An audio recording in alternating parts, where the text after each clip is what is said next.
Your knee cartilage is disappearing right now. And the reason has nothing to do with how much you exercise, how much you weigh, or how old you are. It has everything to do with what you ate today, what you ate yesterday, what most people over 60 eat every single day without knowing it's destroying the one tissue in your body that cannot regenerate. By the end of this video, you will know exactly which 3 foods are accelerating cartilage breakdown in your knee, and the one substance your cartilage desperately needs that most people over 60 are chronically deficient in. You'll also know a simple swap you can make tonight that starts reducing joint inflammation within 72 hours.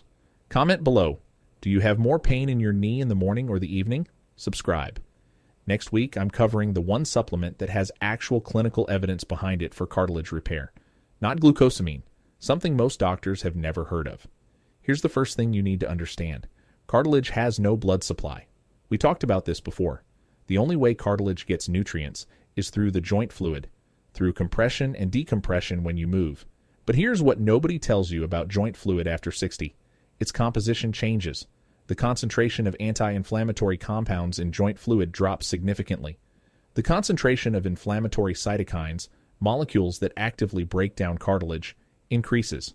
A 2020 study in the Annals of Rheumatic Diseases found that adults over 60 with chronic knee pain showed cartilage-degrading enzyme levels in their joint fluid that were 340% higher than adults in their 30s. Not 34%, 340%. And the primary driver of those elevated enzymes, the thing that triggers your body to flood your joint fluid with cartilage-destroying compounds, is systemic inflammation. Chronic, low-grade inflammation that runs 24 hours a day, 7 days a week, quietly destroying your cartilage from the inside. Where does that inflammation come from? 3 specific foods that are in almost every kitchen in America. And the first one is going to surprise you because it's sold as a health food. Vegetable oil, canola oil, sunflower oil, corn oil. These are in almost everything. Salad dressings, packaged foods, restaurant cooking, margarine. They're marketed as heart-healthy alternatives to saturated fat. They are one of the most powerful drivers of joint inflammation in the modern diet. Here's the chemistry. These oils are extremely high in omega-6 fatty acids. Your body converts omega-6s into arachidonic acid, which your immune system uses to produce prostaglandins and leukotrienes. These are the molecular signals that create inflammation, the same signals that make your knee swell, heat up, and hurt. The optimal ratio of omega-6 to omega-3 fatty acids in the human diet is approximately 4:1. The average American over 60 consumes a ratio of 20:1. Some studies show ratios as high as 25:1. A 2019 study in the journal Osteoarthritis and Cartilage found that adults with the highest dietary omega-6 to omega-3 ratios showed cartilage thinning rates 2.7 times faster than adults with balanced ratios. Same age, same activity level, same body weight. The difference was the oil in their food. The fix is not complicated. Replace vegetable and canola oil with extra virgin olive oil for cold use and avocado oil for cooking. These are high in oleocanthal and monounsaturated fats, compounds that actively reduce the same inflammatory pathways that vegetable oils activate. I had a patient, Dorothy, 63, a retired teacher from Nashville, chronic bilateral knee pain for 4 years. When I reviewed her diet, she was cooking everything in canola oil and using store-bought salad dressing daily. We made one change, switched to olive oil and homemade dressing with apple cider vinegar. 8 weeks later, her morning knee stiffness had reduced by 50%. No medication change, no exercise change, just the oil. But vegetable oil is only the first problem. The second food on this list is one that most people think is completely harmless, and it's probably in your kitchen right now. Sugar. Not just candy and soda. Table sugar, high fructose corn syrup, white bread, white rice, breakfast cereals, fruit juice. Anything that spikes your blood sugar rapidly. Here's what sugar does to cartilage specifically. When blood sugar spikes, glucose molecules attach to proteins in a process called glycation. Glycated proteins form compounds called AGEs, advanced glycation end products. These AGEs accumulate in cartilage collagen and make it brittle, stiff, and unable to absorb shock the way healthy cartilage does. A 2021 study in the Journal of Orthopedic Research found that cartilage samples with high AGE accumulation showed 60% less resistance to compressive force compared to cartilage with low AGE levels. Your cartilage becomes 60% more vulnerable to damage from the same amount of stress just from sugar consumption over time. And here's what makes this worse after 60. The enzyme systems your body uses to clear AGEs from tissue become less efficient with age, so the damage accumulates faster and clears slower simultaneously. I had a second patient, Robert, 67, a retired accountant from Phoenix. He came to me convinced he needed knee replacement surgery. His diet was what most people would call reasonable, but he was eating cereal every morning, white bread at lunch, and having a small dessert every evening. His HbA1c, a measure of average blood sugar over 3 months, was 6.1, pre-diabetic range. We reduced his refined carbohydrate intake and replaced his breakfast cereal with eggs and vegetables. 12 weeks later, his knee pain had reduced enough that he canceled his surgery consultation. His orthopedic surgeon was confused. I wasn't.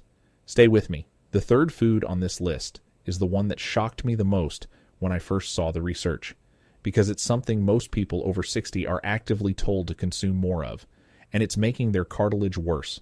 That's in the next section. And after that, I'll give you the one thing cartilage actually needs to repair itself that almost nobody is getting enough of. Dairy. Specifically, conventional cow's milk, cheese, and yogurt consumed in large quantities. This one is controversial. Dairy contains calcium, which bones need. It contains protein. It's been promoted as essential for bone health for decades. But there's a specific component of conventional dairy that drives joint inflammation in a significant percentage of adults over 60, and it has nothing to do with lactose intolerance. It's a protein called A1 beta-casein. Most conventional cow's milk in the United States contains A1 beta-casein. When digested, A1 beta-casein breaks down into a peptide called beta-casomorphin 7, BCM7.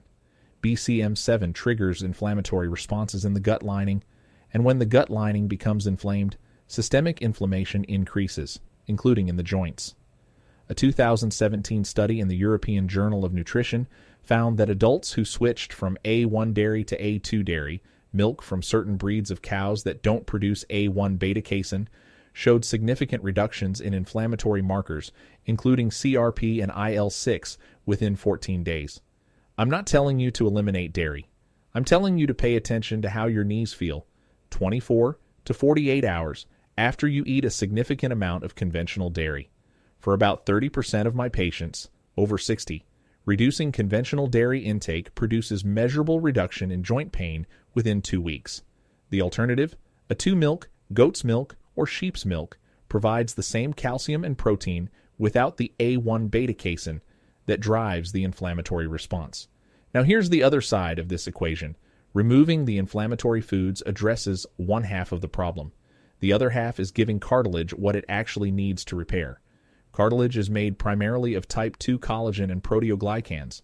After 60, your body's ability to synthesize both decreases significantly. The building blocks have to come from food. 3 things cartilage needs that most people over 60 are deficient in. First, vitamin C. Collagen synthesis requires vitamin C as a cofactor. Without adequate vitamin C, your body cannot produce collagen regardless of how much protein you eat. A 2020 study in Nutrients found that adults over 60 with the lowest vitamin C intake showed cartilage thinning rates 30% faster than those with adequate intake. The target is 500 to 1,000 milligrams daily from food and supplementation combined. Bell peppers, citrus, strawberries, these are your best food sources. Second, sulfur. Proteoglycans, the molecules that give cartilage its shock-absorbing ability, require sulfur for synthesis. Sulfur-rich foods, eggs, garlic, onions, cruciferous vegetables like broccoli and Brussels sprouts. Most people over 60 are eating far too little of these. Third, omega-3 fatty acids. Not just to balance the omega-6 ratio, but because EPA and DHA directly reduce the production of the same cartilage-degrading enzymes I mentioned at the beginning. Fatty fish 3 times per week or a high-quality fish oil supplement providing at least 2 grams of combined EPA and DHA daily. Here's the protocol. Tonight, replace whatever oil you're cooking with avocado oil or olive oil. Tomorrow morning, replace your cereal or toast with 2 eggs and a handful of broccoli. This week, Add 1 serving of fatty fish. These 3 changes alone will shift your inflammatory balance measurably within 30 days. Dorothy, the retired teacher from Nashville, added eggs every morning and sardines twice a week on top of the oil change. At her 12-week follow-up, she told me she had forgotten what it felt like to not have knee pain in the morning. She was 63 years old.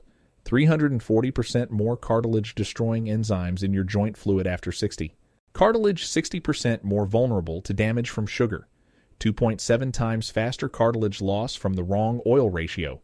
The foods driving this are in most kitchens in America right now: vegetable oil, refined sugar, and white carbohydrates. Conventional dairy if you're sensitive to A1 beta-casein. Replace the oil tonight, change the breakfast tomorrow, add the fish this week. If you want to know the one supplement that has actual clinical evidence for cartilage repair, not glucosamine, not chondroitin, something most doctors have never prescribed,